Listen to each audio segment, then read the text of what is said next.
Pio Erimu.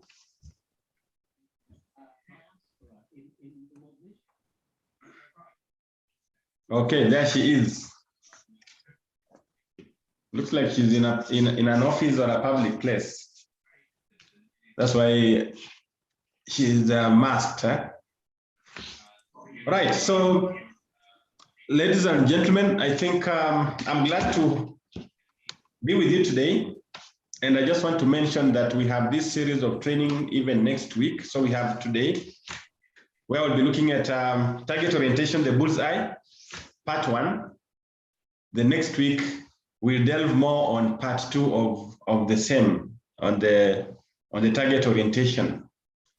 I know it's a very, rather, I don't know, but from where you sit, perhaps I would just want to get to understand what are your expectations from target orientation. I know it's a concept that is not very familiar, maybe from the naming of the title, but once we engage further, you know that it's not as unfamiliar as it looks to be. But anyway, I think for a start and as a usual scenario, it's important that I get your expectations. What is it that you expect to learn from these? What is it that you are expecting to get from this training today and next Saturday? So that also we are just able to see how do we target, how do we put our objectives into scope, so that by the end of the 2 sessions, we should be able to have gained more, so that we're able now to make some decisions and also to just assist us to grow in our capacity. So I don't want to select anybody, but I think it's based on volition, voluntarily. What is it that you expect from this training? And I think I'll throw it back to the team to just share with us what is your expectation from for this training.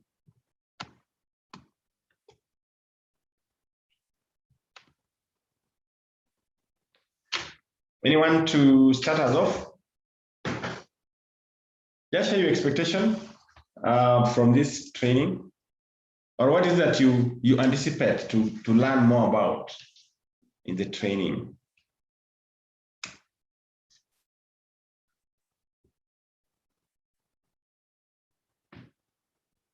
Anybody?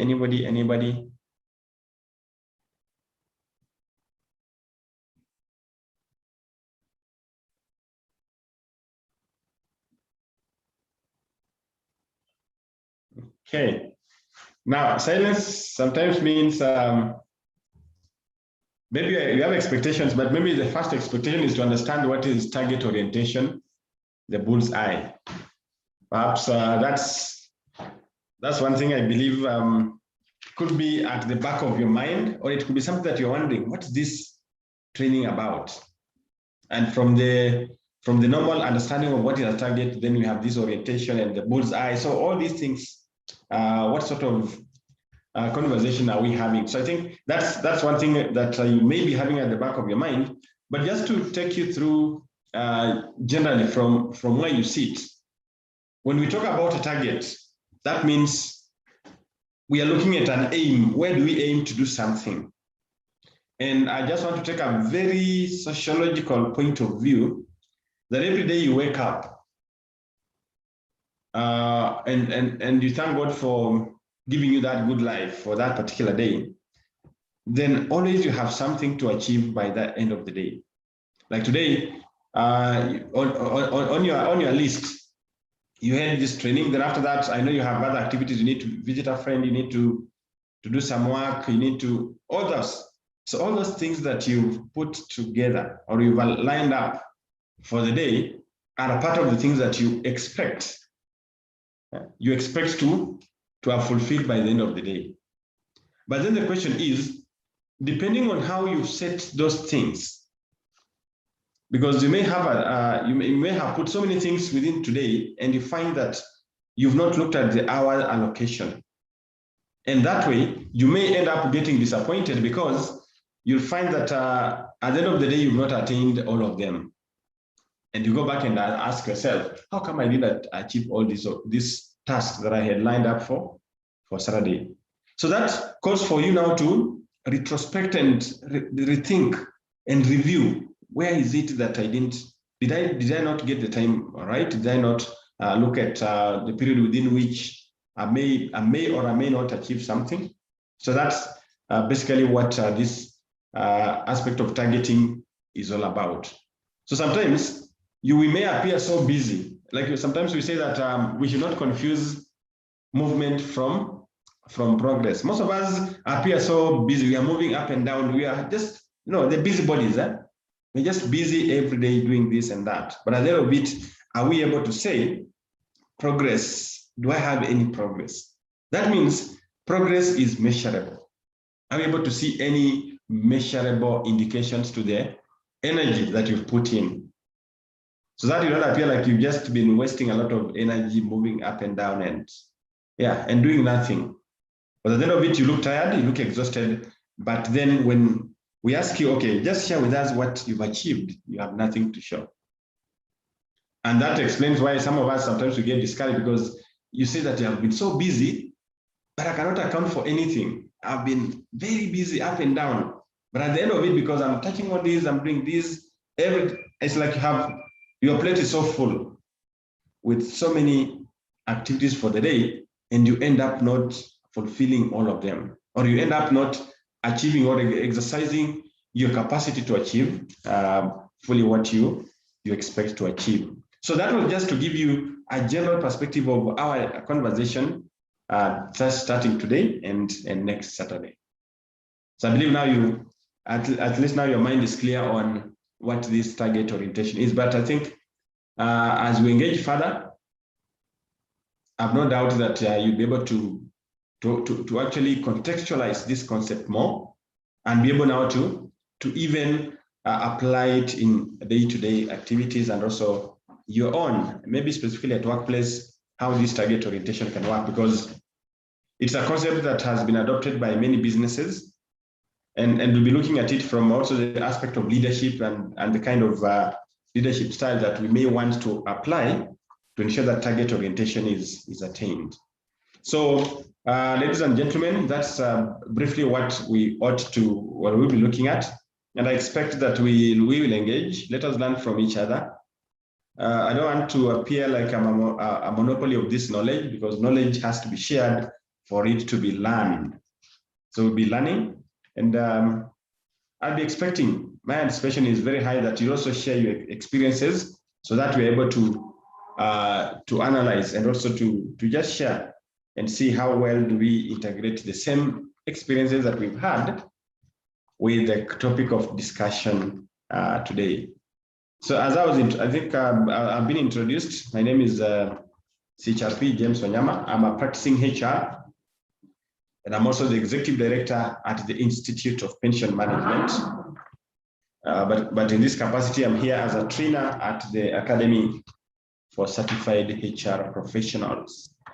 So ladies and gentlemen, welcome you as we start this conversation on target orientation. So feel free to utilize your chat section, the Q&A, and also you can raise your hand. You can unmute yourself just to make us engage more in this kind of topic.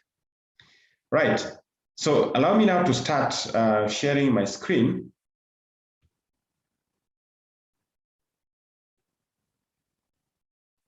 Yes. There we are.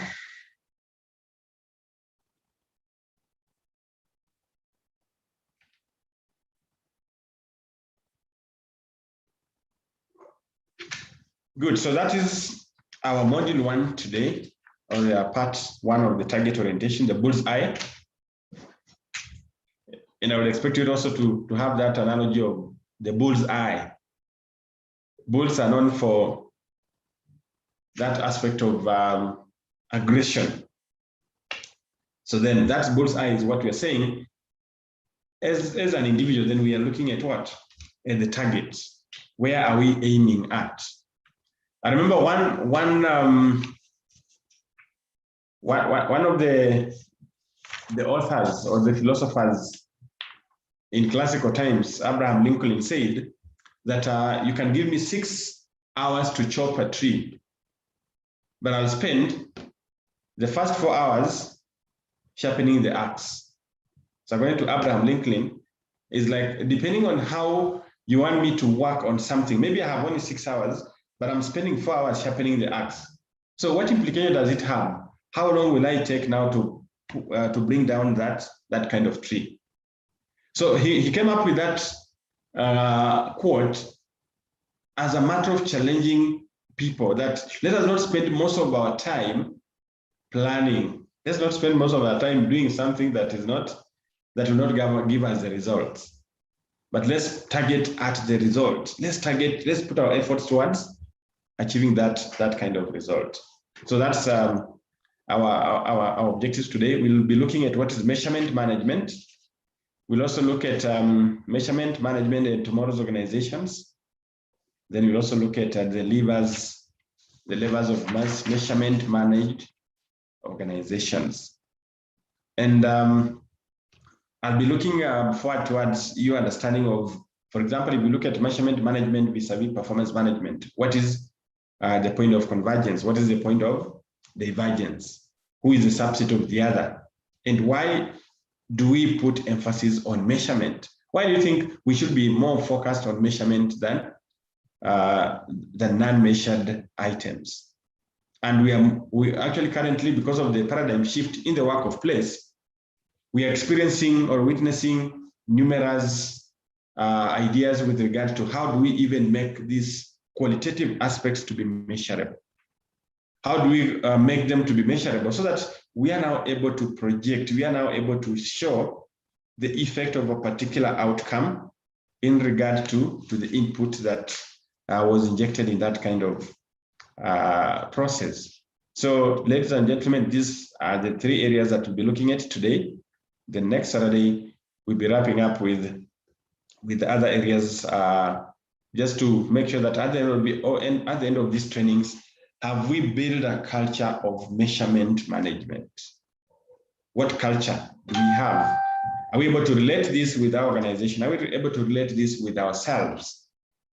Do we have any relationship on how we work with regard to measurement? Are we oriented towards measurement? Are we oriented towards non-measurement?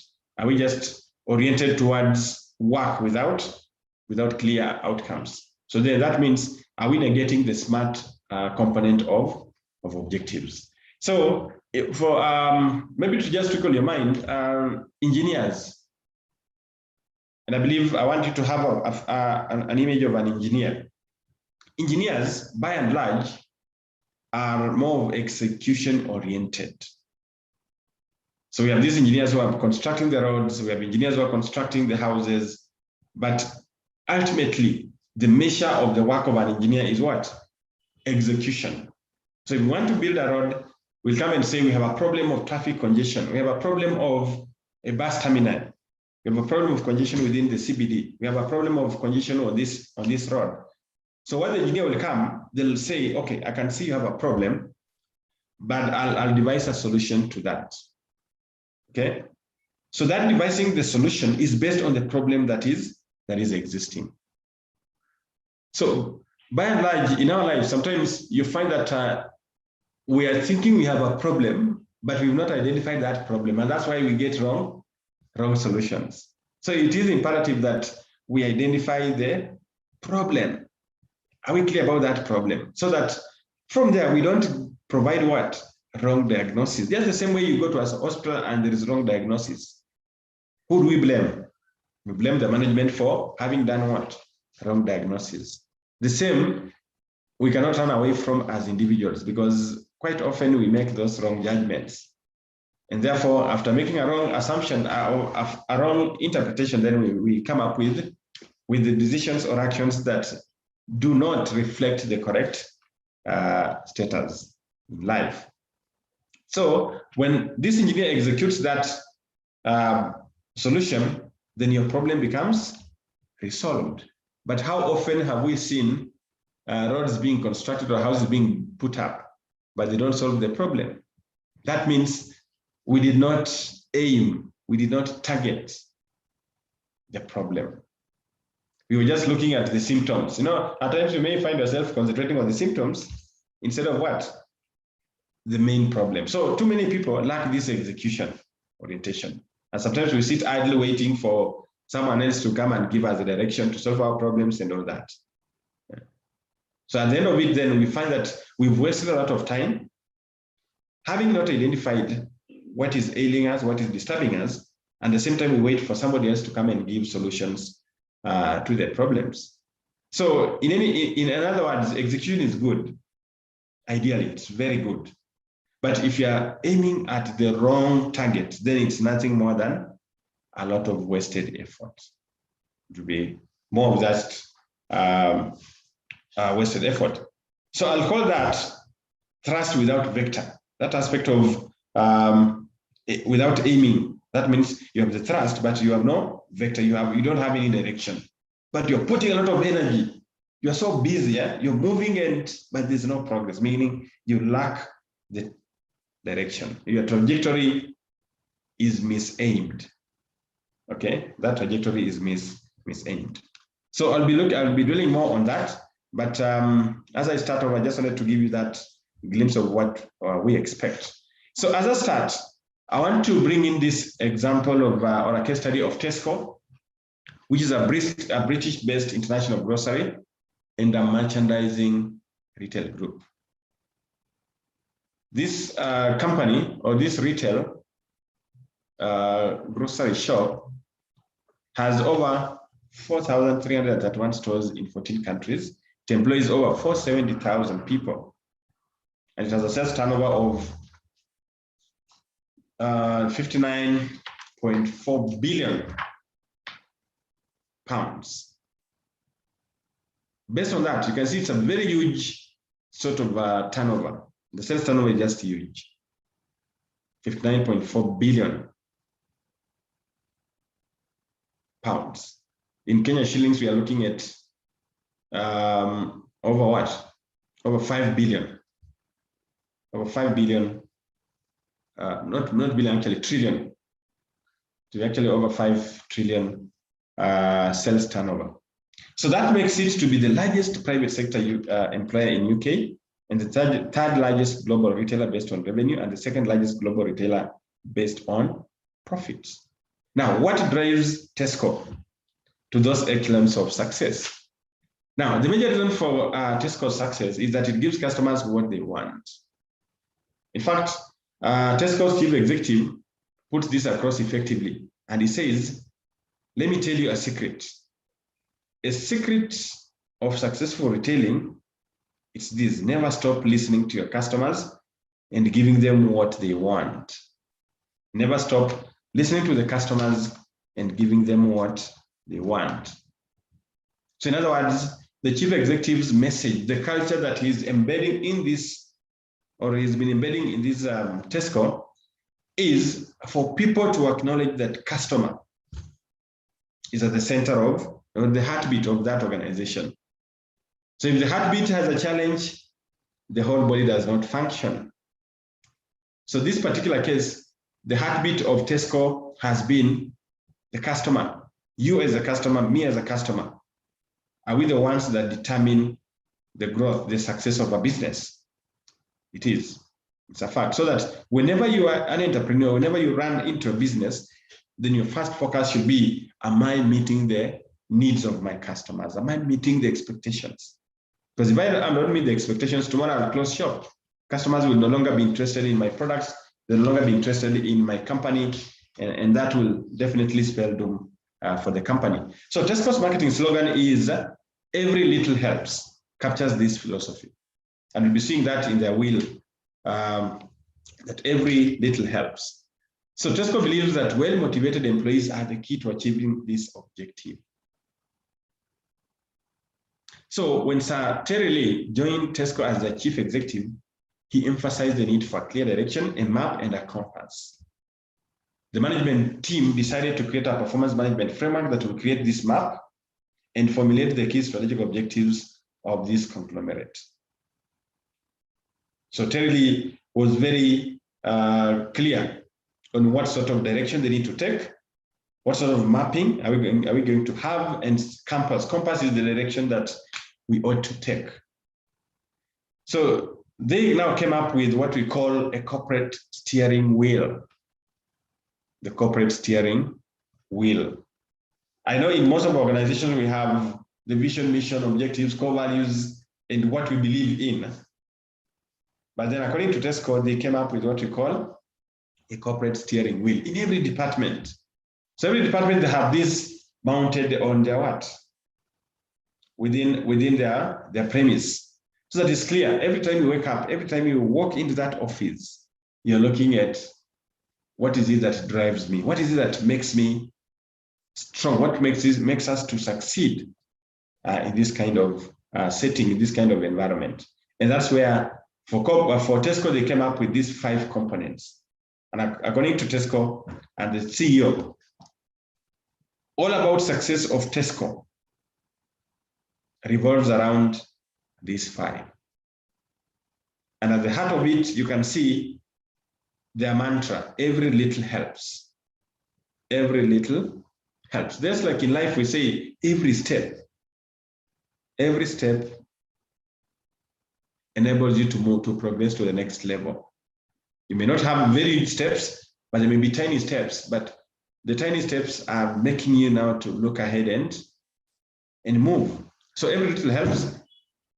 No one tries harder for customers. Treat people how we like to be treated. And I think this one resonates very well even with the Bible, that do to others how, or love your neighbors the way you want them to do it. To love or how you also want them to treat you. So the concept of corporate wheel, steering wheel by this Tesco is a clear testimony of where that grocery company has been looking at. What is it that they value? What is it that they want to put at the heart of the activities? So this corporate steering wheel has enabled Tesco to communicate across all the core aspects in a simple and an easy way to their clients. Because you look at whatever they do is actually marshaled into these five perspectives. But at the center of it is every little helps. And the 2 values of no one tries harder for customers and treat people how I like to be treated. So forget about the 10 values, the core values that you have at your organization. For them, they just summarized into 2 main values. 2 main values. No one tries harder for customers. In other words, you're just saying, you can't say that you've gotten to the end and you cannot help the customer. You can't say that we cannot do anything. That means you must always ask yourself, what is it that I can do more? What is it that I can do better for the customer? And treat people how I like to be treated. So now that book puts you empathetically at the center. Assuming now you're that client, how would you want to be treated? And it's in fact, these 2 concepts are so interesting because it's like they're pointing at you. You know, at one point you're that customer. And at the same time, they're making you feel that if I'm this customer, how do I want to be treated? So when you are the employee on this other side, because you're part of Tesco, but then you're being challenged to look at yourself from that customer. Your customer now, you walk to a grocery. How do you want to be treated? What is your expectation from this organization? So the same, how Tesco has been cascading that is that the steering wheel captures the key strategic objectives of the company. And it's also a very powerful way of communicating strategy throughout the hierarchical levels. And for them to come up with this steering wheel, there are a number of things that they carried out. They had a lot of town hall meetings with the employees. They had a lot of consultations, and they conducted meetings just to help them to interact and find out what is it that is very imperative to the business. What is it that makes this business to thrive? What is it that can make this business to move from the local operations to international? Do we need to reinvent? Do we need to re-engineer some of the processes? And how do we go ahead to engineer all these processes? So today, every store within Tesco has its own steering wheel. This invests control in the hands of the people running the operations. So you can see the aspect of ownership. Many companies, many organizations fail because they're always very rigid in terms of empowering people, empowering departments to execute their own strategy. So as much as we may be very cognizant of the fact that we want to have that central control from the main office, but at the same time, there are certain things that they need to be cascaded at the lower level so that people can own the process, people can feel part and parcel of the execution. And that's what Tesco has tried to do. Now, point to note is that that wheel, the corporate steering wheel, is not static because it has to keep abreast with the changes in the market. It has to keep on evolving because if they don't evolve, then they'll not find themselves within the market. So Tesco recently realized that such issues as climate change and the impact its presence has on the local community are important aspects. And therefore, they had to add these components into their steering wheel. So Sartori not only pushed the implementation of the performance management framework, he also made another controversial move.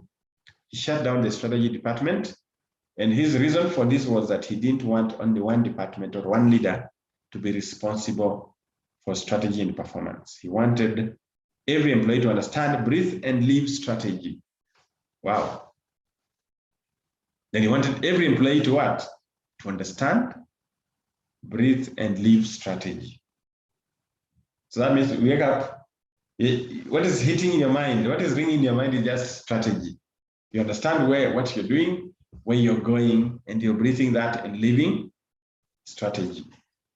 That's where sometimes we say, if we test your blood, the DNA, we will find out that your DNA is just strategy, strategy, strategy. So this is the kind of culture that the CEO embedded in this organization. But then you need to ask yourself, then do we see how strong, how influential the CEOs, the leaders of the organization have on the people? But we'll be looking at how did he achieve that? Because if you don't have the right strategy, the right approach, then you may have a very brilliant strategy, but it fails at the start. It fails at the onset. That's because you've not engaged people, you've not empowered people, you've not gotten their goodwill. Because you cannot succeed without the people. You cannot succeed without the other resources that you ought to bring on board. So certainly will not have succeeded alone. It was based on the consultations. It was based on the feedback that was gotten that made it to be easy.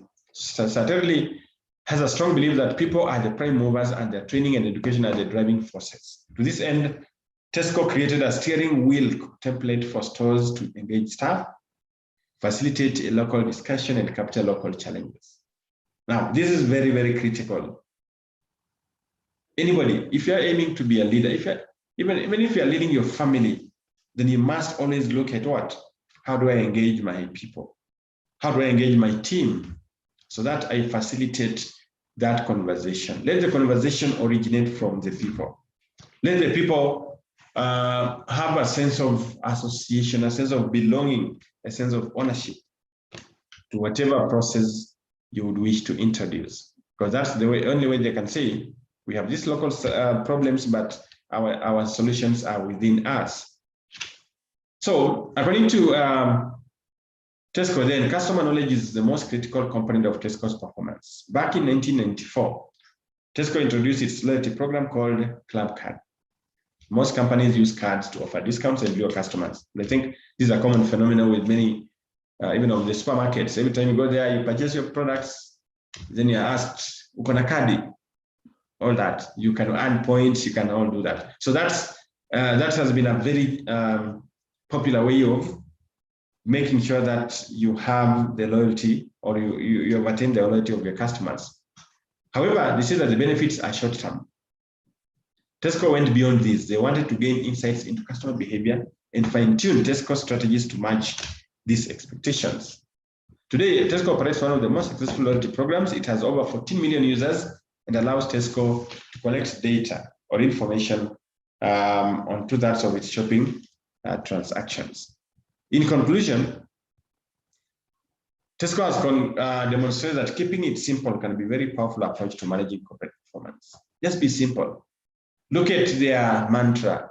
Look at their values. They're very simple, but look at where that has driven them towards. So it's not about having 20 objectives. You may just summarize that into 2. And make it simple, make it clear.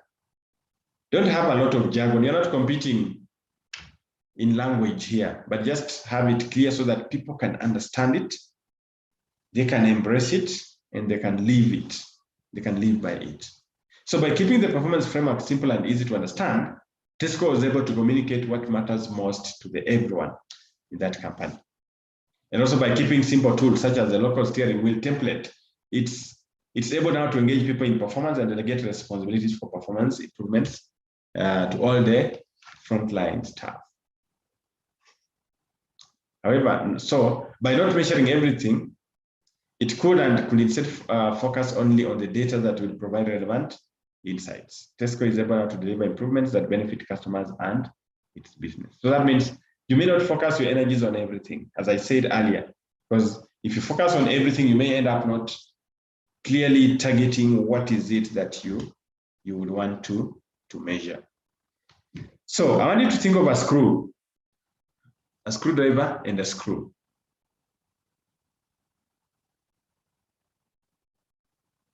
Think of a screwdriver and a screw. Of course, it's very simple to use when you just look at the screwdriver and the screw, because that's just a matter of taking the screw and the screwdriver, and you do what? You screw it.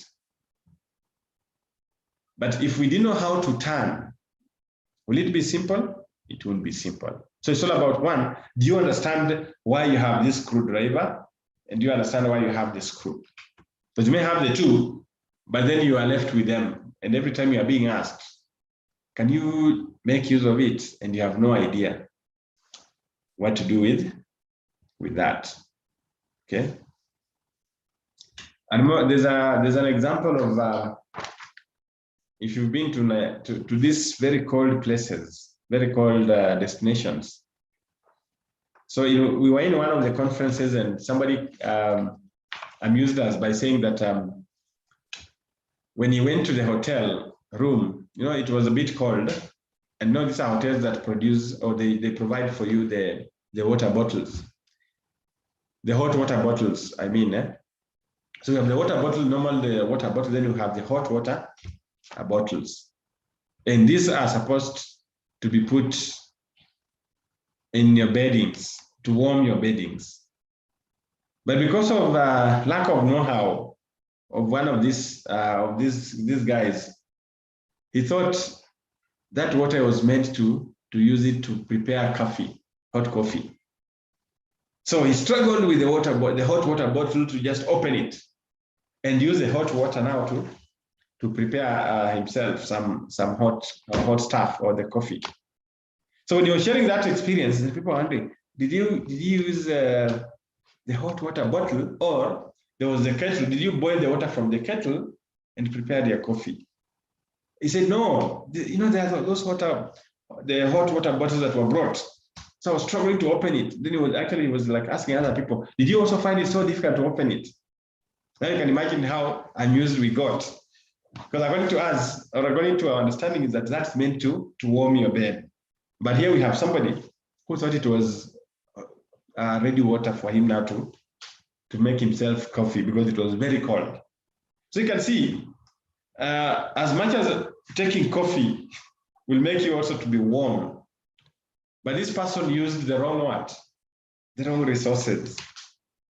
He could have just boiled the water from the kettle and prepared himself, but now he used the hot water bottle, which was meant now to be put under the sheets of the bedding.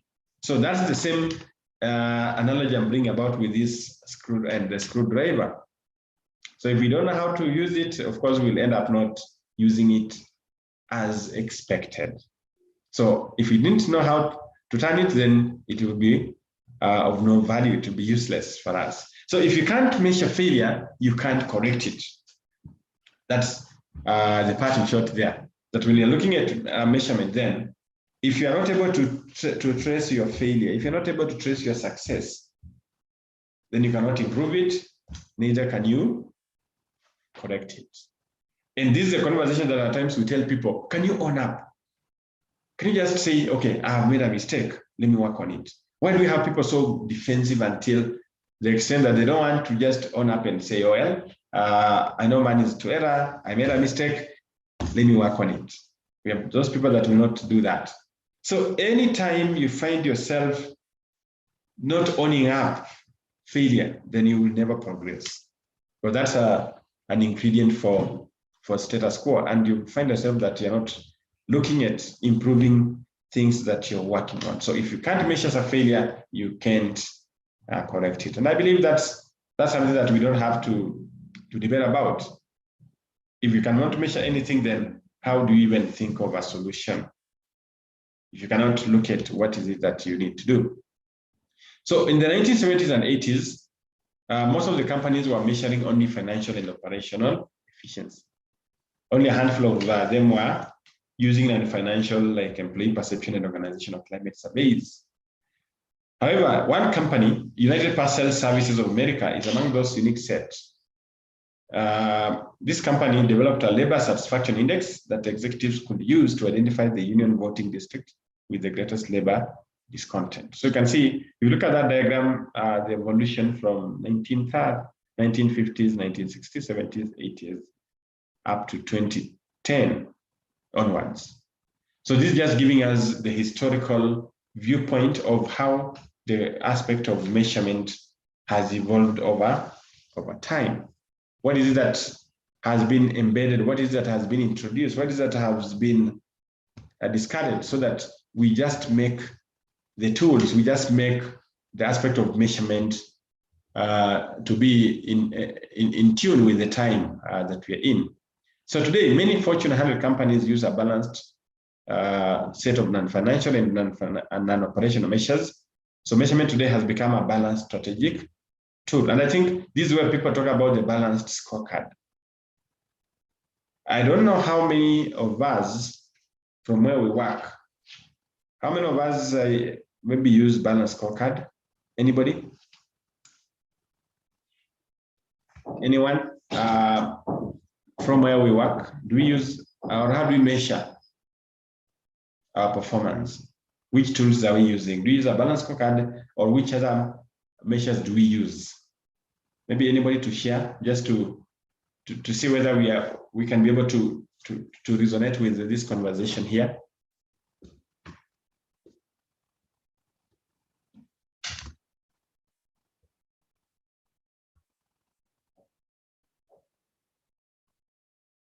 Come on, guys, are we there? We are so quiet. What do we use to measure performance?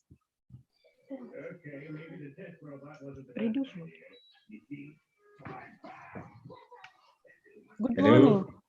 Good morning. In August, we used a balance scorecard. Yes. But beginning of this year, we'll be using 360. Okay. So you're migrating from balance scorecard to 360. Yes. Okay. All right. They want to try. Oh, they want to try that? Yes. Because we've been using balance scorecard for the longest years. So they want to try the 360. Yeah. Is there any limitation that you've witnessed that has driven you to move to the 360? Yes. Okay. I think like some bosses or some juniors, yes, were biased. They want everyone to, 360, it will be your boss, your immediate supervisor. Now it will go around, and then they'll pick it from there. Because the other one, I noticed is like some people just write, and then you are being rated, and then that's it. If salary increment comes, and yet maybe that's not you. Yes. Okay, so you just want to get a holistic viewpoint of a person's performance. Yes. Wow. That'd be interesting. Yeah. I believe your company does not have so many people, right? It does. Like how many? It does. Almost 400. I'm just imagining. Yeah, that's what we how... were told beginning of this year. That's what we were told beginning of this year, but it has not been implemented because of this corona. Okay. Yes, but they are saying they'll start, and then we'll see how it goes. Maybe now they might go back again to balance scorecard. I'm not sure, but that's what we were told beginning of this year before we went for a break in March. Yes. In fact, what I know is the balance scorecard can be customized still to capture the different perspectives. Yes. Yeah. But anyway, I think I'll be interested to hear how it turns out. Even me, I'm waiting to see the outcome. But if I see by then, I'm really waiting. All of us, we are waiting to see the outcome, because since it's an organization, they make decisions. You as a junior, you can't like say no. Yeah. But I'm waiting to see the outcome. Yeah. How it will turn out. Yes. Yeah, that would be interesting. That would be very, very interesting. Yeah. So good. So if you use that, then of course you find that it has a mix of the financial and non-financial. Basically, the 4 perspectives. That is, you're looking at the customer perspective, you're looking at the financial, you're looking at learning and innovation. Then you're also looking at how your internal processes are up to date.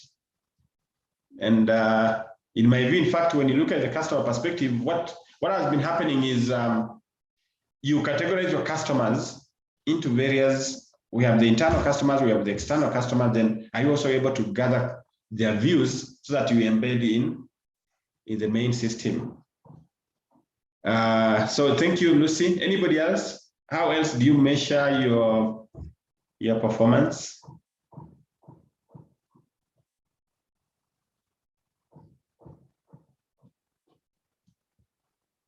How else? Hata kama unatumia Excel, just tell us for you use Excel. I know that we still have some organizations that just come up with a template, an Excel template that they use, which of course looks like it's a balanced scorecard, but it's not a balanced scorecard per se. But it gives that impression that you're trying to bring out the balanced view of performance. But I'll be excited to hear from anybody else on how they actually do that.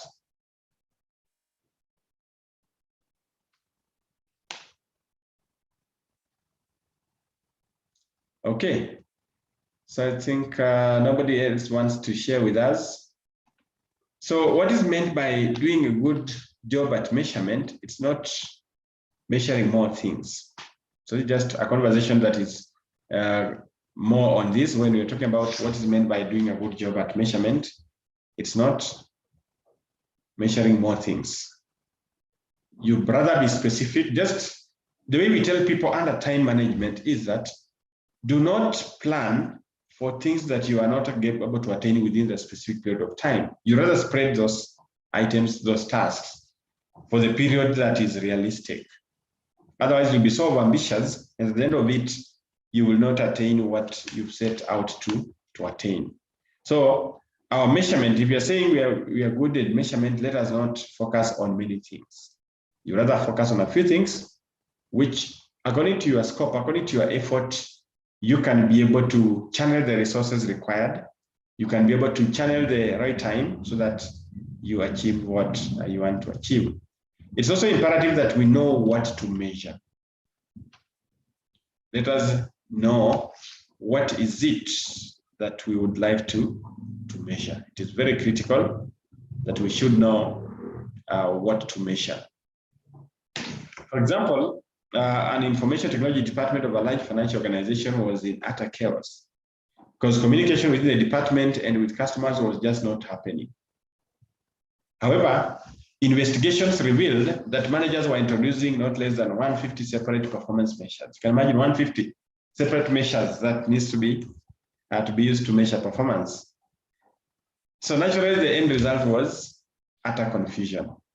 Each manager had selected his own set of measures the organization had not set any overall measures or priorities. Now, this is a problem of misalignment, where what the whole corporate aspect is speaking is not the same way that people are speaking. So there's a lot of misalignment between what you as a person is achieving or is putting your effort towards and what the organization needs to be done. So this is the same situation that affected this IT company or this department, where everybody came up with their own measures. You come up with measures because you believe they'll work for you. You come up with things that you believe they'll be easy for you to monitor and come up with. So that becomes a recipe for confusion. So it is important that every organization knows what not to measure and what is important for them to measure. So it's very important that you'll always know that companies that have been successful, that have succeeded, they normally have a clear set of goals. They know what is that we want to measure and when do we want to measure. And do we have even the tools to measure that? So that we don't find ourselves trying to measure something or trying to get tools that are not even available. Do we have the right tools? Are we measuring the right things?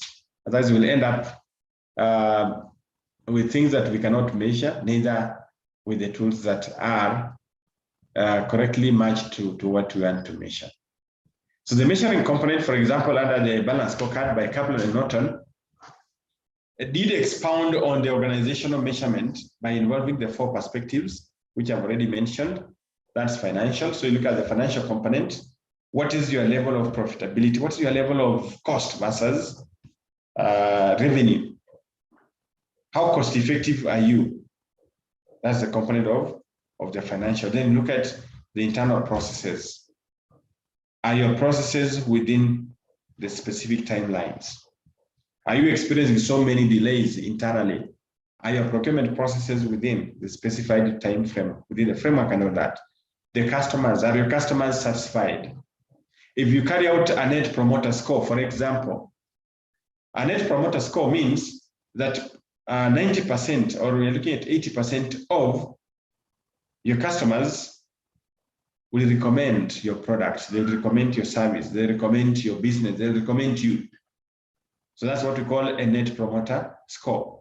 And that's usually what you need to use under this, the customer perspective. What is that customers can feel proud of? Every time they look at, if they're hearing about a product, for them it's about product A. Now, I don't know, I'm sure most of us still use, let me give you an example of a detergent, Omo. I know a large percentage of people still use Omo, but Omo is a very old brand. But the question is, what makes Omo to still be positioned in the minds of the people? It's about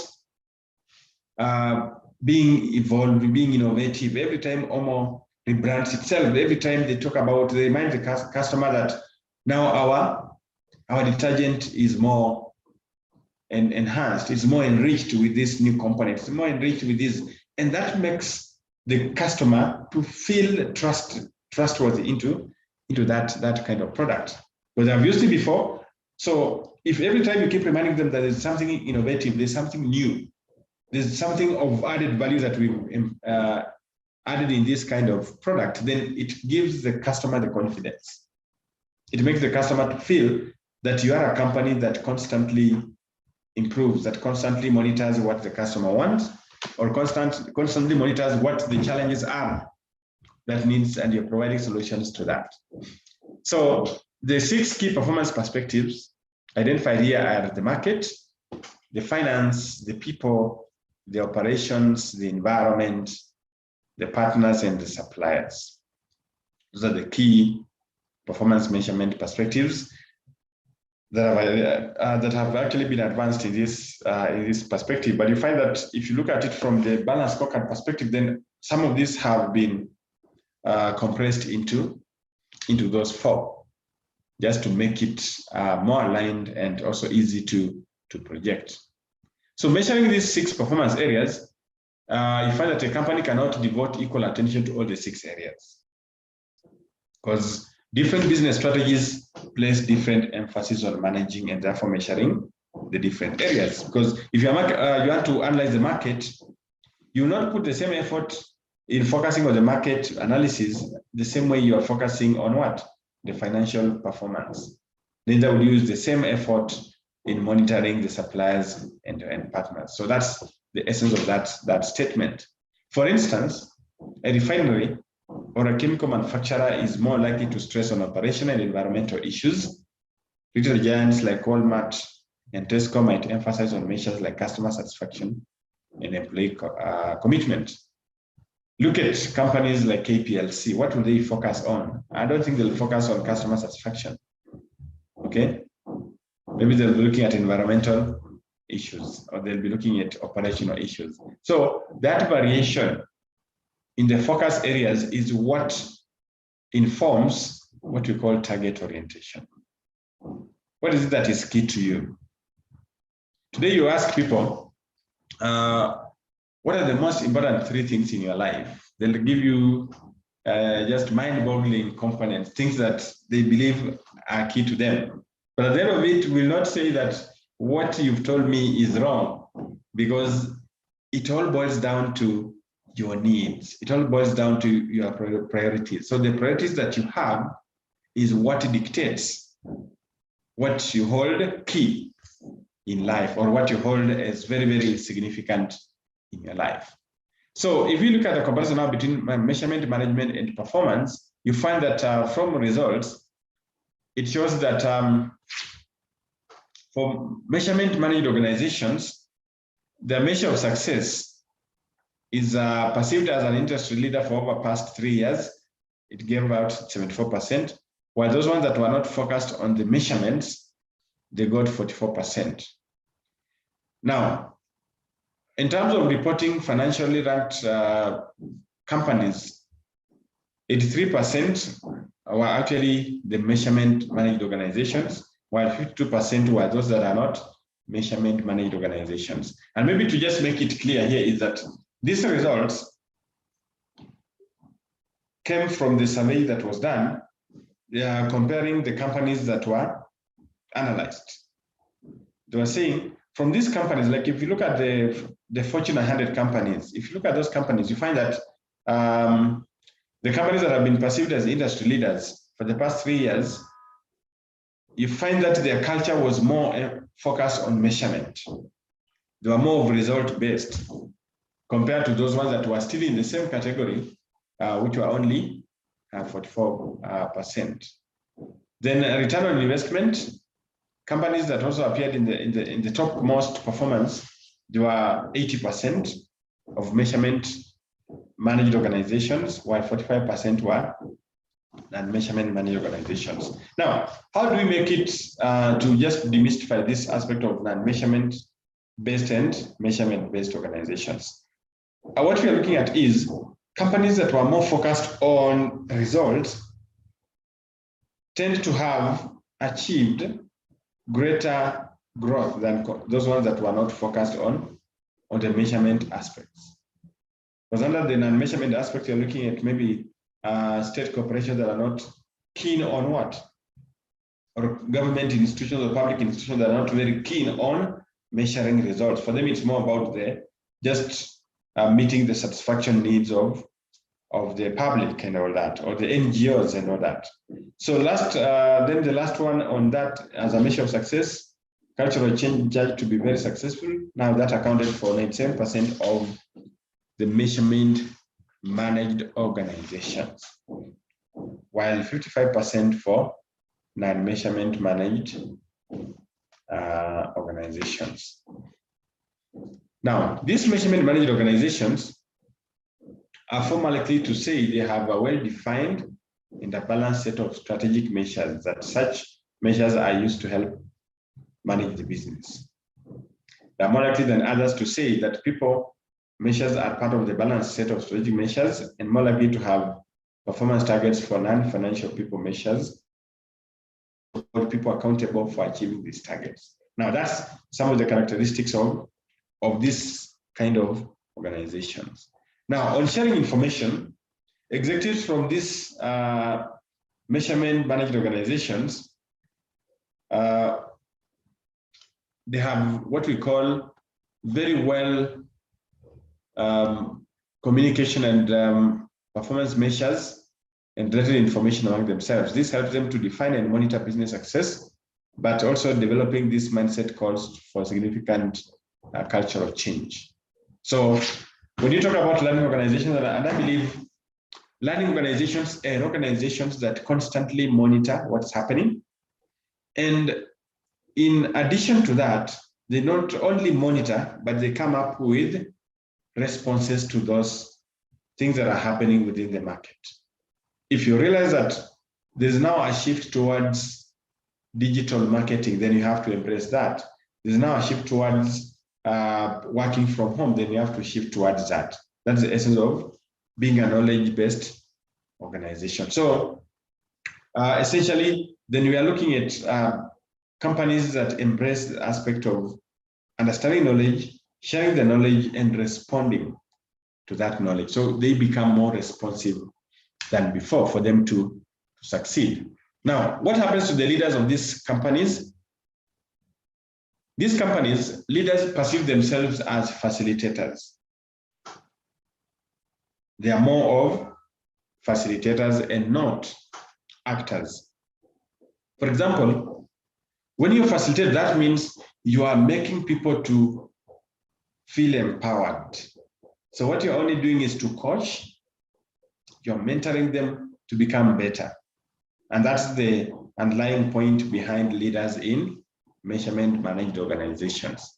So this makes the employees now to perform better, and they will develop the integrated view of the organization and come up with creative and innovative ways to attain the corporate goals. So what am I saying here? It's all about empowerment. It's all about decentralization. It's all about giving people that autonomy to exhibit certain characteristics that they deem will go a long way in propelling the organization to success. That's essentially what these type of leaders are. So are you a leader that empowers people? Are you a leader that looks at autonomy? Are you a leader that supports people, that makes people to realize their potential? That's essentially what measurement managed companies believe in. Now, in this kind of scenario, then, what types of behavior gets recognized? So it's an accepted maxim that managers who consistently miss their financial numbers are not likely to be rewarded. Of course, that's the situation. In measurement managed companies, hitting the financial numbers alone is not enough. To ensure long-term growth, the organization should constantly improve on a certain strategies drivers. So the organization set measures of performance for these drivers too. Financial results are essential, but not sufficiently by themselves. So maybe achieving your numbers, yes, but does that reflect the other components of performance? Are you making other people to feel part of you? Do you make the other people to feel part and parcel of the team? So are we looking at a culture of success? Or are we just looking at an individual hitting the numbers and saying, now I want a commission, I want my bonus? That's the question that we are being asked here. That which type of behavior are we looking at? So then this brings us to the next component, which is the how and what of high performance. And this brings this matrix, or this matrix that shows on one axis we have the drivers for long-term strategic goals, and on the other one we have financial goals. So we have the missed and achieved vis-a-vis the achieved and the missed. Now take a look at quadrant 1. Take a look at quadrant 1. Quadrant 1 is describing the goals that have been achieved and the strategic drivers that have also been achieved. So we have on that axis drivers for long-term strategic goals. Look at achievement and achievement, financial goals.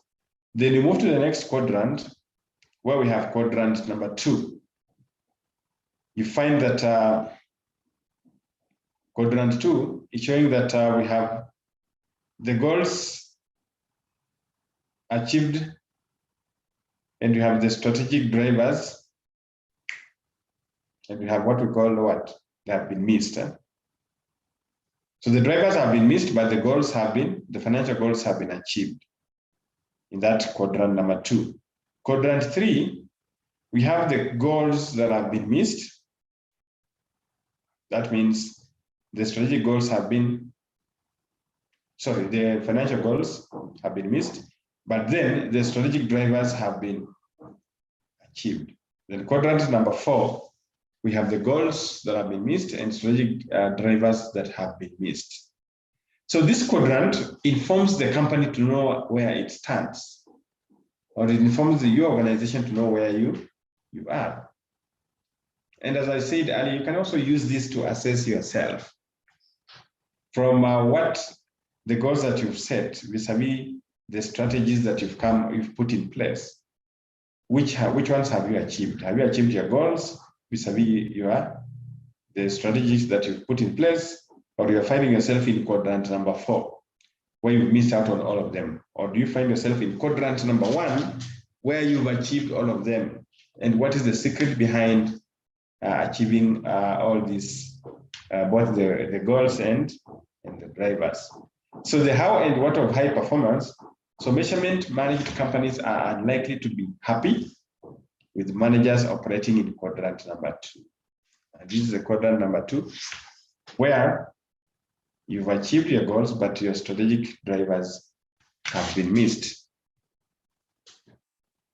So even though the manager demonstrates an ability to achieve financial goals, but without managing the drivers, the long-term success of the organization is on the slippery ground. Because for how long will you focus more on the sales only?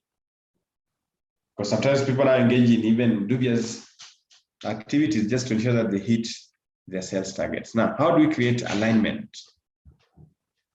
How do we create the alignment? So when you're looking at the strategy between today and tomorrow, then the question at the back of our mind is, how do we align them? How do we integrate them? So in today, we will look at work processes. We also look at the structures, we look at the capabilities, we look at the systems and the culture. So tomorrow still, we look at how do we align the same strategy to tomorrow's strategy.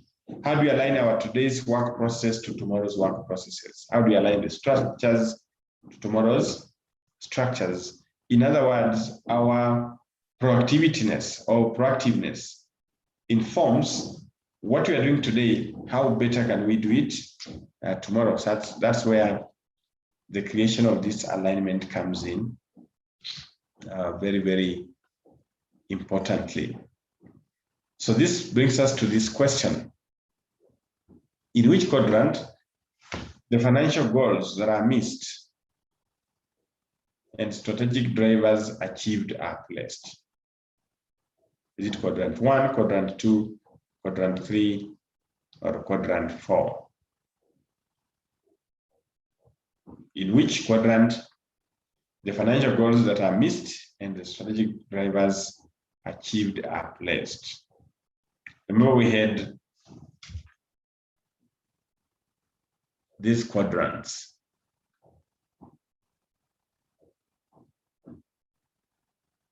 In which quadrant are we looking at?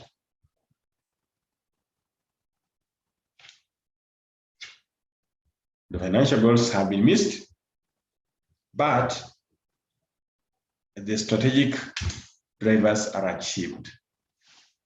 So I want to think of that and give me the answer after the break. So I want us to take a break of 10 minutes. Right now it is 5 minutes to 10. Can we be back at 5 minutes past 10? It's 5 minutes to 10. Can we be back at 5 minutes to past 10 for the second and final bit of today's module 1? And as you come back, let me hear from you. your responses for that particular question. Unless if there's a question, then if no question, then let's break for 10 minutes. I grab a cup of water here.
Hello.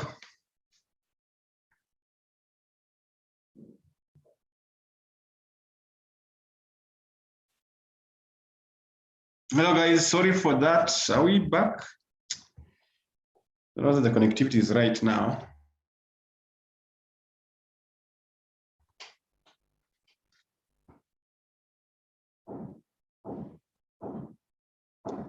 Good morning. Just confirm that you can hear me. Good morning. Okay. Good morning. Good morning, Lucy. Yes, we can hear you. Okay. Okay. Sorry for that. I think when there was a power blackout, after that it just went off. I've been trying to see whether I can link up. Then I came in, then I was not able to hear anyone. But I'm glad that you can confirm that you can hear me. Sorry for that disruption. The trainer had an issue with his network. Yeah.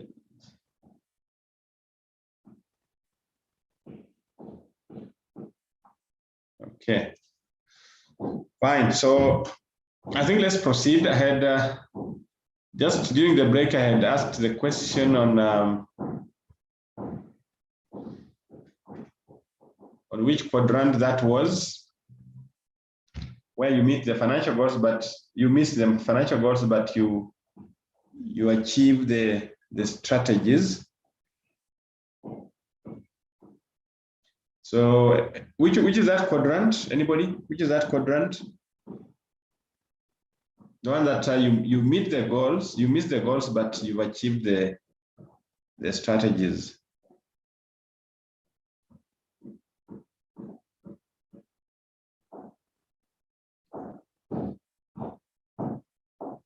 That's the quadrant.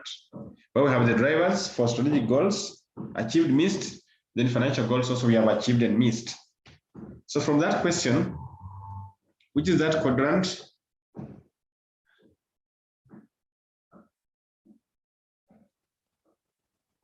Is it quadrant 1, 2, 3, or 4?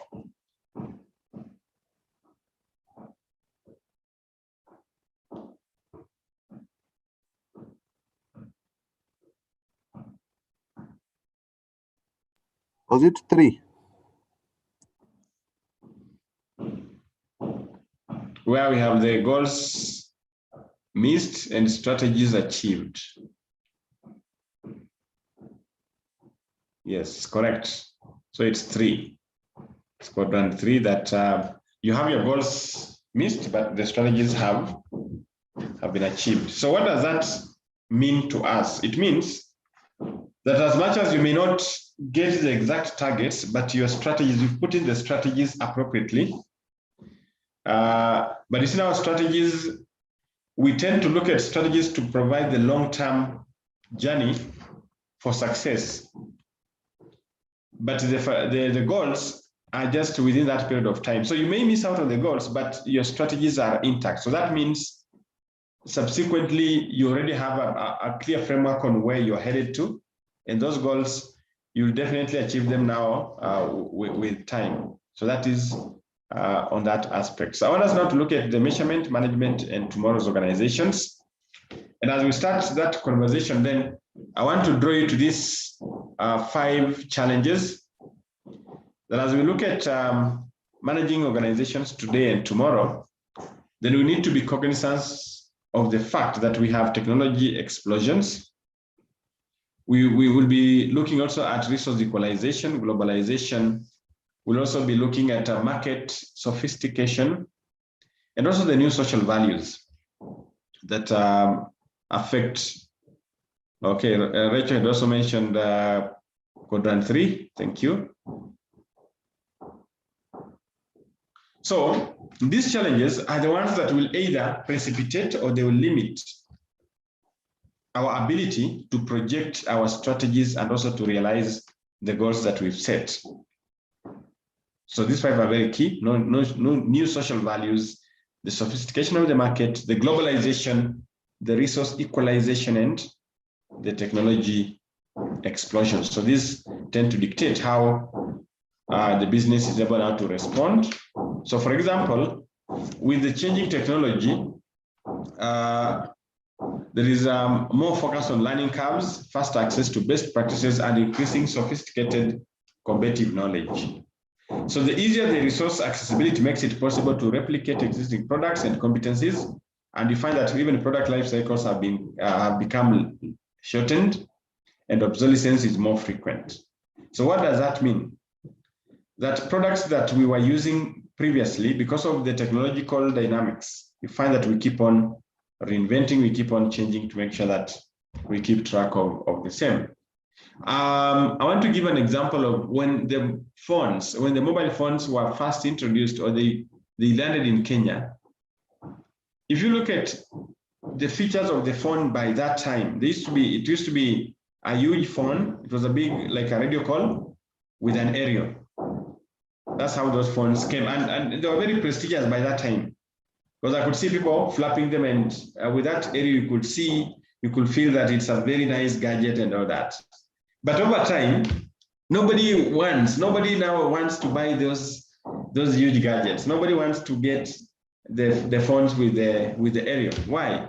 It's because of the changes in the market, the dynamics in the market, the dynamics on the side of the client or the customer has driven the providers or the makers of those phones to also be innovative and come up with phones that can now can enable somebody to communicate, can enable somebody to have a video, can enable somebody to use internet and all that.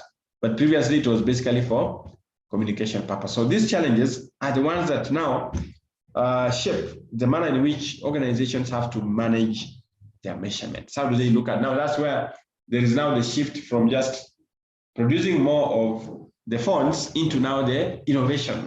How innovative is this phone? How competitive will it be? Then we have resource equalization.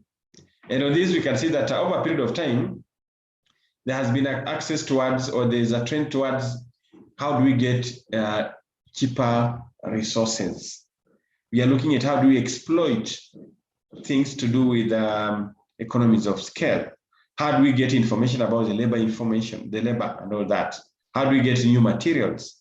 Currently, we're having China, because of their labor market and also their ability to access more resources, you find that their products tend to be cheaper compared to locally made products in Kenya. Why is that so? Because of the issues of what? Resources. Robust capital markets make investments readily available. Information is bountiful, and many rare raw materials of yesteryears have become commodities. It's difficult to gain competitive advantage by possession of natural resources unless we convert the natural resources into the market competitive driven resources. That's when we will be able to compete effectively. Globalization forces also. Today, you can find out what is happening in US. You can find out what's happening in UK. You can apply for a job in UK. You can apply for a job in Middle East. Okay, you can be able to get a supply from China. Look at the market. Many people today are online. People do not need offices because of globalization. So you can order. You can actually import wares, and you can come and sell them in Kenya because of globalization. Then we also have market sophistication. Now, what is to be sophisticated? We are looking at the changes in demand, the changes in how people get to the market, the changes in how people access the market, and what sort of information do they have for them to feel that if they have to buy a product, if you have to buy a service, do you have the right information? So that comes with sophistication, where people today, because of the information that you have, you demand quality, you know the prices, and therefore nobody can dupe you into buying a product at a particular price which you believe is not commensurate to that product or service. So that shift towards that is what comes in under this market sophistication. Furthermore, we have now the new social values, where we are witnessing changes in lifetime employment. We are also looking at employees are now loyal to organizations. It's about loyal to their competency. Today, people are not just focused on the organization, they're looking at the competency. So every time you're working, you're looking at how do I build my capacity so that I build my brand. And you realize that nowadays, you're not looking at you staying in that organization for all your lifetime, but you're saying, what is it that I can build myself? I'm looking at experience, I'm looking at developing my competencies so that I do it. It's all about, am I able now to be employable? Am I able to move? Am I able to be an entrepreneur? That's what is driving people into as a new challenge, and what makes them down to feel that they need to change their mindset. They need to change how they perceive things. You need to change how you look at the market. You need to change how you look at yourself and that organization. So that's what is being explained by the new social values. So in order to meet those challenges of new social values, companies are trying to see, how do I achieve commitment in the people? How do I achieve engagement in the people that we have? And because of that, organizations are now creating what we call empowerment programs, employee assistance programs, coaching, mentoring, just to feel that employees feel part and parcel of the organization. Otherwise, if you don't do that, if people feel disengaged, then you are in for a lot of transition within the organization. So the 5 challenges outlined here will still now affect the manner in which competition can be done.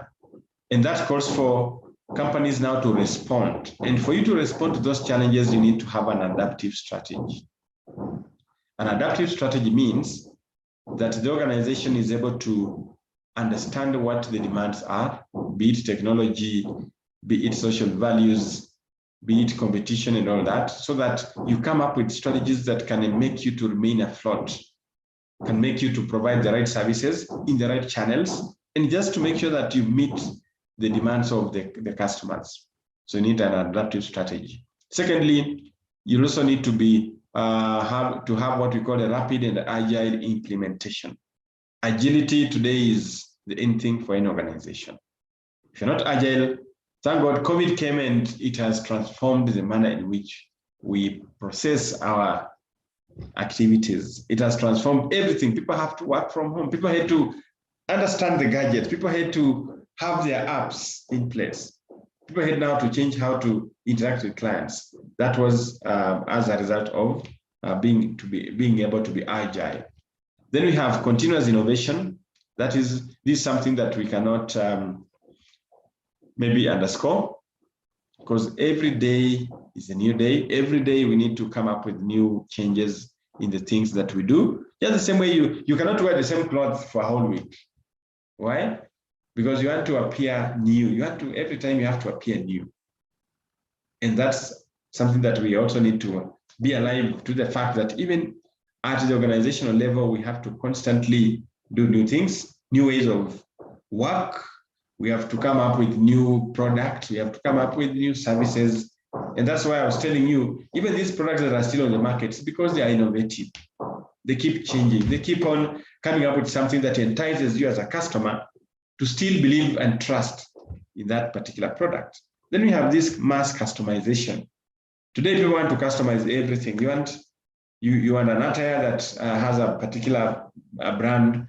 Even at workplace, we have to brand our attire and all that. So it's all about customization that people are looking at. So if people want customization, then who are you not to provide customization? You'll be thrown out of the market. So to remain relevant, you must also embrace the same. If it's about customization, you have to be customization oriented. Then we have this adaptive culture. Of course, when we have the adaptive strategy and we cascade it to the organization and people have bought that idea and they are living by it, then we are able to have what we call an adaptive culture, a culture that responds, a culture that is able now to be agile to the forces within the market. So the adaptive strategy, in other words, is that due to technological changes, any competitive positioning based on products of technology is short-lived. Hence, organizations have to ensure that they keep on changing and being congruent with that. I've already mentioned that. Continuous innovation, I think I've mentioned. Mass customization, that I've mentioned. Then adaptive culture, which I ended with, and I said you need to create a culture that embraces change rather than resisting change. So what is a knowledge organization? Literally speaking, from the literal perspective, then knowledge organization is just an organization that has knowledge, is able now to store knowledge, is able to distribute knowledge, or is able to share knowledge, and is also able to acquire knowledge. So we are looking at the reservoir of knowledge, the distribution, and the acquisition of the same knowledge. At workplace, you find that we share knowledge in various ways. We send emails, we have documents that we want people to read, we have the policies that people have to read and acknowledge that they have understood.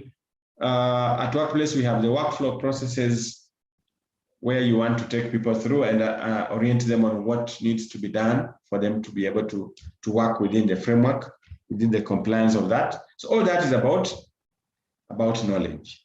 But to be specific then, knowledge organization means the organum of the organization. That means we are looking at the instrument that knowledge is bestowed in. And depending on the kind of organization, you find that how do we bestow knowledge? It's also about the systems that we have. So the manner in which we adopt new systems, we procure new systems to enable us share information, to enable us effect decisions, is boiling down to these knowledge organizations. Now, there are 5 deterrents or things that limit measurement managed organizations. We may want to build the measurement managed organizations, but you find that we are deterred, or we find we have what we call bottlenecks. We find that we have these challenges. So whatever deters these could be one, if we have very unclear objectives. So our objectives are not clear. As I started, I asked you that when you're coming up with a solution, you come up with a solution to a problem. But if you identify the wrong problem, of course, your solution would be wrong. Now, I don't know if you play that. If you have played a game of that, usually the players will aim at a particular point. And in most cases, they aim at the bullseye. So if you're throwing those and they're not falling at the bullseye, then you find that you're not scoring, you're not winning. So the same way, if we have an unclear objective, then we keep on hitting that chart or the dart box, but you're not hitting at the bullseye. Meaning, our aiming is not specific. We're just throwing them. So as you throw them, you find that you're not hitting at the central point that you expect to hit. And sometimes when you ask people why is it that they're not hitting the bullseyes, they'll tell you that maybe they didn't aim at the bullseye, meaning they were not specific on where they wanted that to be. So whatever we face as employees or as staff, we find that there could be some of these limitations, things that can make us not to attain the bullseye or not to attain the orientation of the measurements that we want. Another one could be measurement miscues. A miscue of measurement means you need to measure productivity, but the tool that you want to measure it is a bit ambiguous. So you're not measuring, you don't have the clear measures of what you wish to. Then you have this psychological resistance. This is normally how people just feel they're not part of that kind of action. They don't want to be part of the decision. They're a bit hesitant in boarding that train towards the new strategy. Then we have lack of leadership commitment. So you have leaders, but they are not committed to that course of action. I think, is it Lucy who mentioned about they're shifting to 360-degree measurement? So the question is, if the leaders are committed to that, that's why they are heading that direction. And the reason also why they are moving away from balanced scorecard is that the leaders feel they're not committed to it. Maybe it's not giving them the luxury that they have had. Maybe it's not giving them that kind of feedback that they wish to have, and therefore they are not committed to it.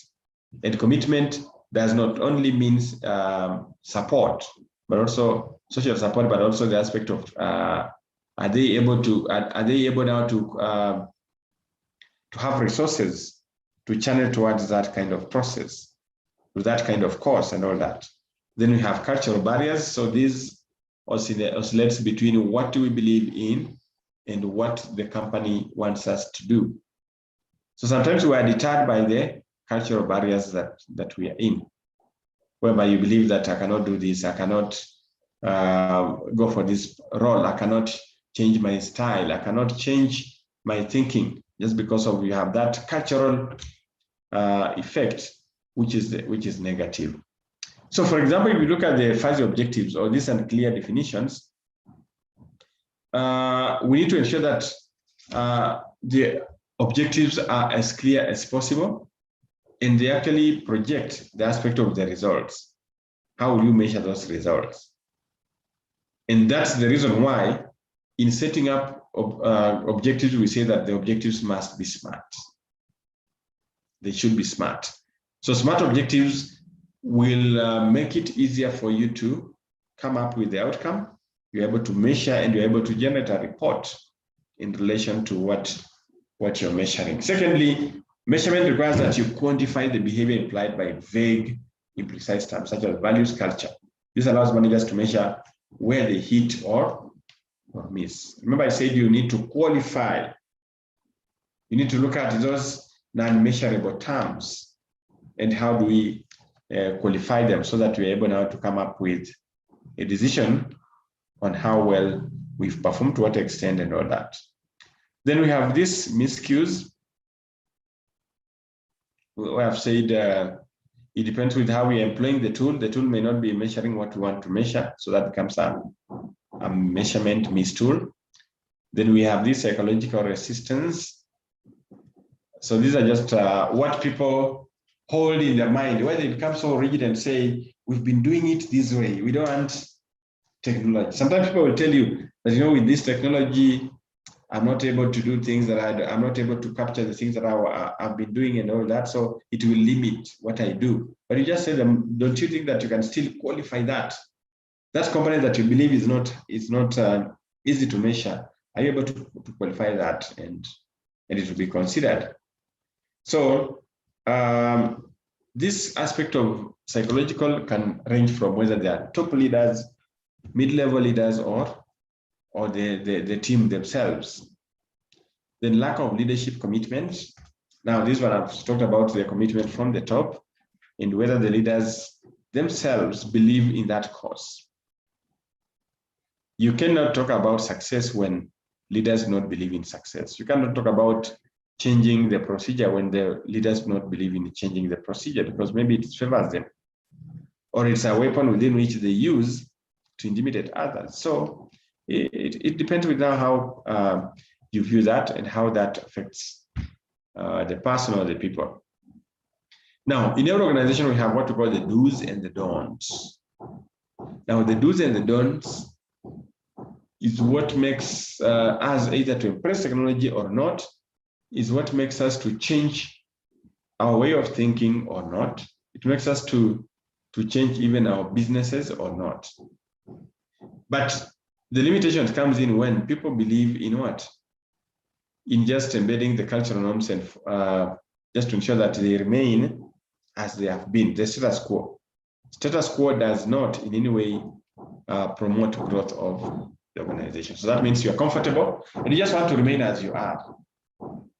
Even people saying that for them, the company, since it started 20 or 60 years ago, the same way they're doing things, the same way they're dressing and all that remains the same. So that way then you are a deterrent towards innovation. You become a deterrent. If it's your organization, then your organization becomes a deterrent in handling such kind of issues. So let's look at an example. How changes in measurement improve performance of a call center. So I take you to this Maxwell, who is the CEO of Phoenix, a call center with operations in 3 countries and over 1,500 employees. Its annual turnover is $3 billion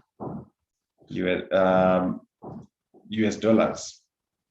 So Maxwell had just had a look at the performance of the last few months. Customer complaints are on the rise, and profits are on free fall. Maxwell called for performance reports of his employees. Almost 80% of them had excellent rating. Now you can see the mismatch. He was perplexed. Excellent employee performance and the surge in customer complaints is incompatible. So here you're having excellent performance, but then the surge in complaints is just unwavering. The issue needed immediate attention and action. So Maxwell discussed this with his vice president, Bob. So Maxwell and Bob decided to call a game consultants, an independent advisory firm. So Sam, the CEO of that game consultant, studied in detail the various financial reports, performance appraisals of the employees and the customer complaints. You can see the starting point is to get the views from different perspectives for you to make a judgment. So Phoenix used the following performance measures: number of calls answered in a day, time taken to complete a call, average time or speed of the answer, and average work time after the call. So the company rewarded each employee with $2 per call. So most of the complaints revealed the following common problems. Now, this is diagnosis of the problem. The staff were technically not competent. 2, they gave incompetent replies. 3, they spoke very fast. They were always in a rush to finish the calls. Interesting. This is typical of even what we do. So some observed that the performance measures and the incentives system focus on the number of calls and the duration. This made the staff to maximize the number of calls and regulate customer satisfaction to a secondary place. So people are not concerned about satisfaction of the customer. It's about the numbers. For me, it's about how many you sold. Whether the client was happy or not, I don't care. Now, this gave rise to the rush and the incompetent responses and customer dissatisfaction. So some concluded that call duration and average time per call are indicators of operation efficiency. In no way they measure customer satisfaction. So Phoenix's goal is to render exemplary service to the customers, but it has been using wrong measures. So some recommended that the current performance measures were insufficient. He suggested new measures that will evaluate the staff both on the quantity and the quality of the response. Now you can see the kind of suggestion that Sam is giving after analyzing the scenario beforehand. So Phoenix measured customer satisfaction only against its own measures and benchmarks. So they were not looking at who the others are doing, but it's about them. In effect, organizations often measure against services that they are confident they can perform well against. Therefore, it's commonplace for the true opinion of customers to be absent, with resultant loss of innovation, improvement, and customer loyalty. This was an opportunity for not only to design the organization, but also to change the way Phoenix worked with its customers and even change the services offerings. So based on that, then it was clear that customer service, however, became the new goal. Good. Still on the same, the new performance measures was introduced. These were understanding the complainant or the complaint, technical competency as perceived by the customer, solution to the issues raised, communication style, number of calls attended, and average time taken per call. Now, this is a typical example of how do we come up with what? New performance measures. What is the scope? So that with the scope, then you are able to monitor and be able even to gather that information. Otherwise, if it's vague, then even the sample that you'll be using, they'll be confused and they'll give you wrong results.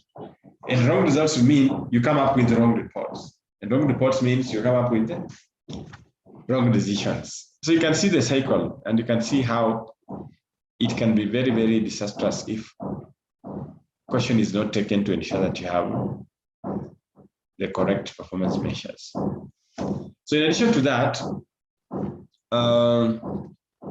these other aspects were added: adaptiveness, we have assurance, we have empathy, we have authority.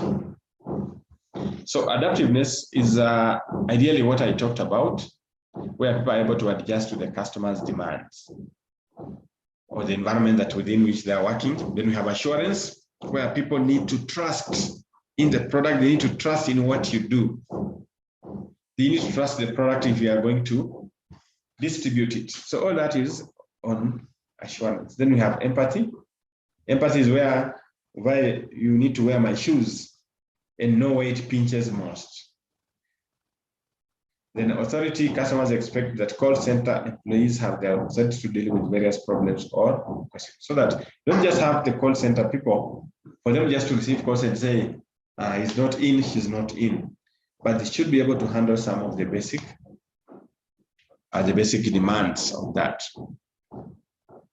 So besides classic operational measures such as queuing time and talk time, the following aspects are also frequently measured. That's greeting, communication skills, tone of voice, knowledge of employees, competence in performing the task, and closure of the call. Now, tone of the voice. How do you measure that?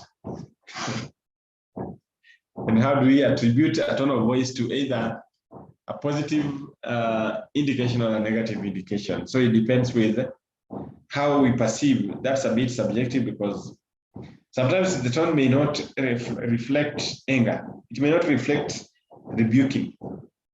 Sometimes people just have a particular tone of their voice. So as per SAM's recommendations, Phoenix began to revamp its performance measures, and the company also trained its staff to match up to the revised needs. So you can see how he was revamping the performance measures. So the implementation of this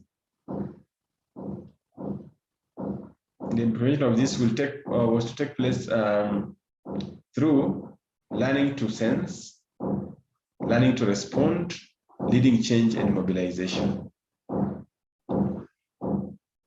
Learning to sense, learning to respond, leading change and mobilization. Those are the key areas that we identify here.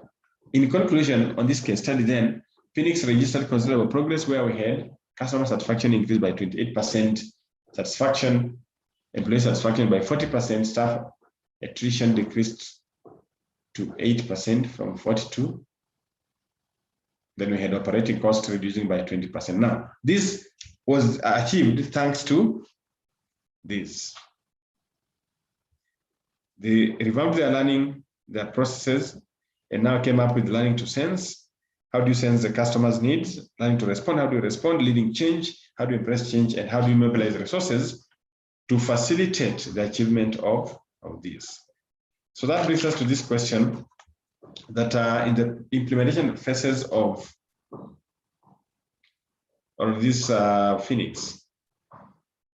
So which one of this is not among those challenges that we looked at the start?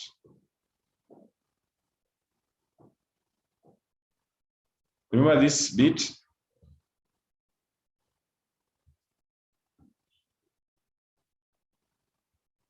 Where is that bit? Yes, here. That which one of them is not part of these challenges? Those 5 challenges. There's a question that we have here.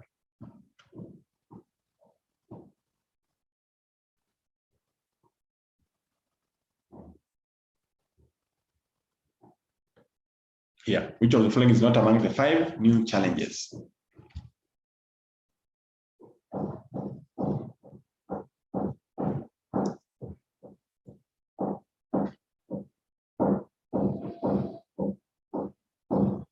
Which one of the following is not the one among the 5 new challenges? Any response? Are they the same? Are they different? Is there one that is not among those ones? Or are they the same?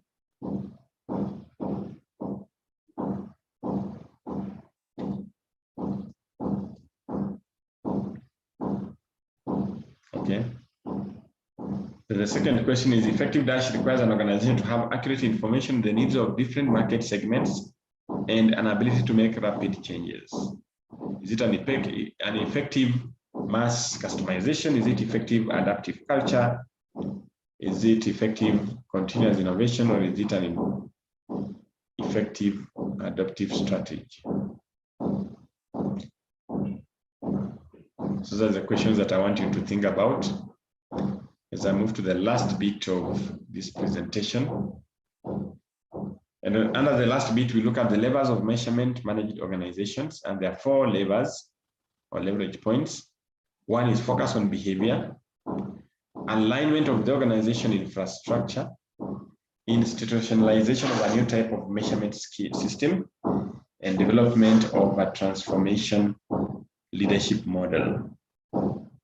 So these are the leveraging points towards managing this measurement managed organizations, and just to make them to be prepared for the changes. So in development of the transformation leadership model, what does it say? It says that today there is a lot of changes, dynamics, the fast-paced sort of environment, whereby the strategic measurement requires a different transformational approach. However, the paradox is that most managers today do not have this within their minds. They lack this mind shift. They lack this paradigm shift in their mind. So they're not able now to do that.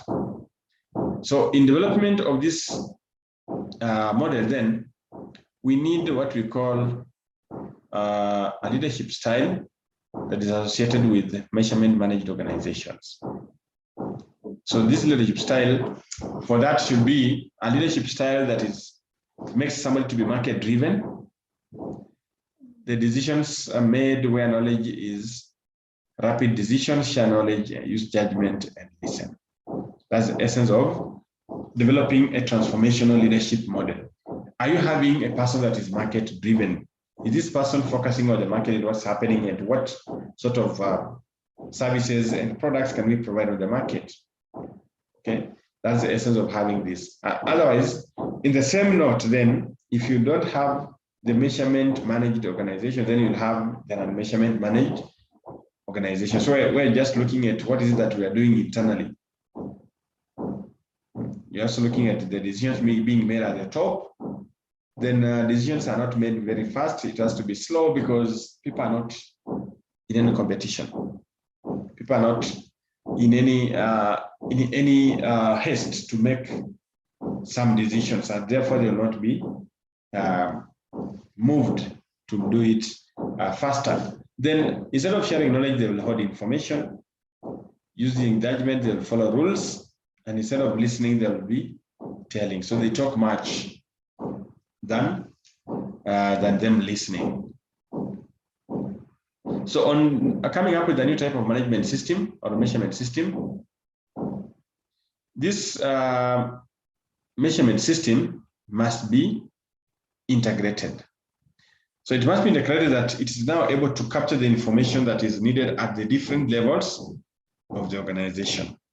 So you have information from lower level staff, that's the general employees. Then you look at the mid-level, the top level. And we have an integration between this information at the top level and the lower level. Does the lower level activity resonate with the corporate strategy? That's the essence of having a measurement system that resonates across the different levels.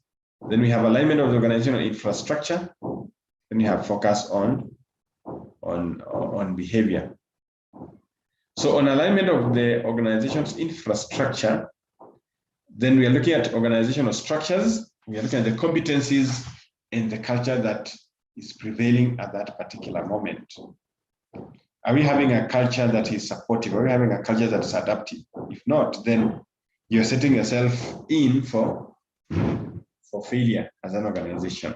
So alignment signifies the degree to which each of these elements support the business strategy. So we are looking at the 4 of them supporting the business strategy. Then we have focus on behavior. Now on focus on behavior, we are looking at how do we change behavior so that this behavior, facilitates adaptation of new projects, adaptation of new ways of doing things and all that. So then let us look at some of the final examples on this from Global Solutions, which is a business process organization which creates slides for corporate clients across the world. So Michael is the CEO of the organization. Globus is 1 year old. The company has teams working 3 shifts. Each team has a team leader. Almost all the clients of the Global Solutions are time sensitive.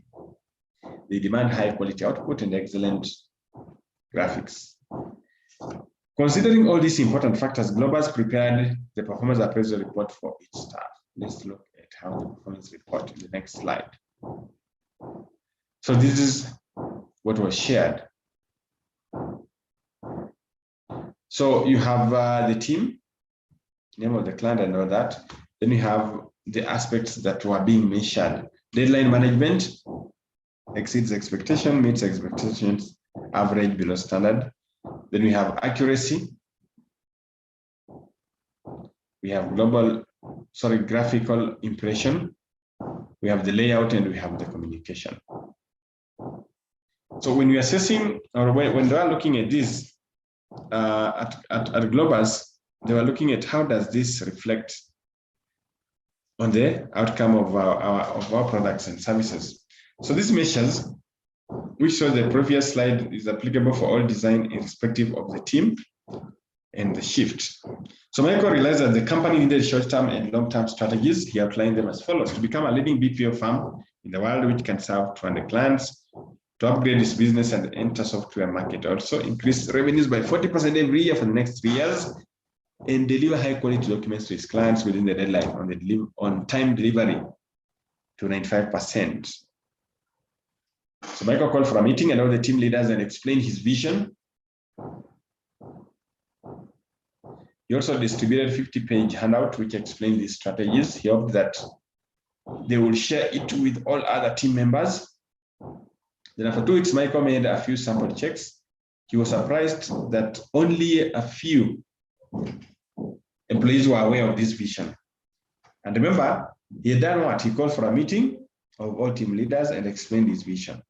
And he hoped that they would translate the same to the employees, but he was surprised. The team leaders have not taken any effort neither to distribute the booklet or disseminate the information. So for how long do you sometimes hear that information was sent and it has not reached you? It's all about this incompetency of some of the team leaders. So Mike also observed that most of the team leaders had relegated the various tasks to subordinates.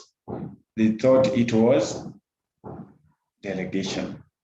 So this is what we call relegation and delegation. So the two are what Mike was trying to bring out the difference. So he wanted an upward evaluation. So he wanted the team members to evaluate the performance of their leaders. He propagated this to all team members. They were extremely happy with the rare opportunity. So Michael felt that the same form used for the designers could be used to assess the leaders too. He circulated these forms and fixed a target date for the members to return the filled forms. The deadline came. The response from the team members was very poor. Now, how do we understand the reason behind the poor performance? So Michael called on a few experienced team members. Their replies made it clear to him that the performance measures chosen by Michael did not align with the role of the team leaders. The members were confused how to evaluate. Michael and Susan, the chief HR manager, discussed the evaluation process. After meticulously analyzing the role of the team leader, they came up with a new set of performance measures custom-made for the team. So these are the custom ones. So assigning tasks according to the capacity of the team members, motivating, getting help from others, updating members on work-related information, sharing of knowledge, arranging necessary documentation. So Michael and Susan discussed, sorry, that's when we've done it. These redefined performance measures were welcomed by the team members. They were relevant. Michael soon received the filled-in feedback form from the large number of team members. Now he was able to evaluate the performance of the team leaders, understand the gaps in their competence levels, and take necessary steps to bridge the gaps. And Michael realized that the prerequisite for performance measures to be effective is to align them with roles of the concerned individuals. You cannot think that you can succeed alone, but you need people. Those people, they're the ones that will own the process, the ones that will do it for the organization to succeed. So in imagine today's fast-paced organization with strategic measurement requires a different dash approach to leading. So you're looking at a transformative approach, as well as maybe even strategic approach to leading. So that is it, ladies and gentlemen, and thank you for listening in. So I had to rush because I could see time was not on our side, but nonetheless, I think I've been able to cover what I had planned to cover today. So back to the members, is there any question, any comment?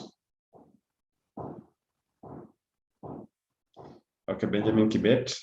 Thank you, Benjamin. You say very informative. I had orientation from employees, especially newly appointed employees. Okay. Thank you. That's from the chat section.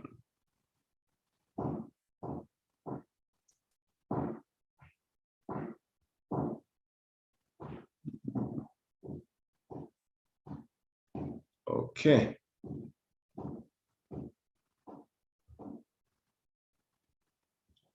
Right, so ladies and gentlemen, if there's nothing else from your end, I wish to say thank you very much.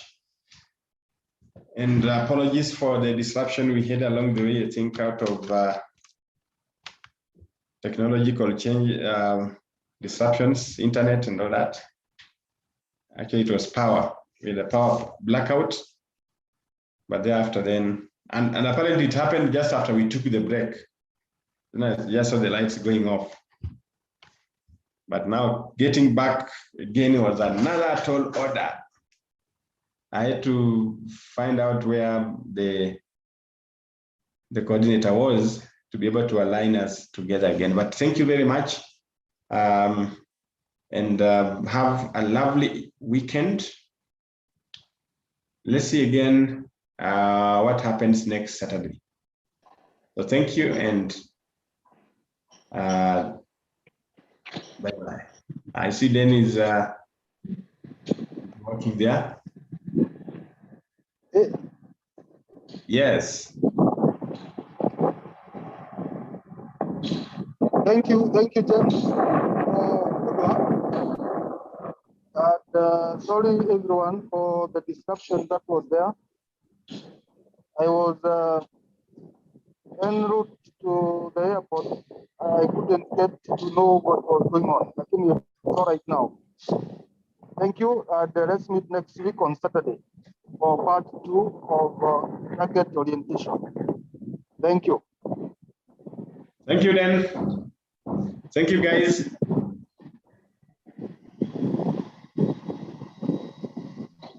Enjoy your weekend and see you next Saturday. Bye-bye.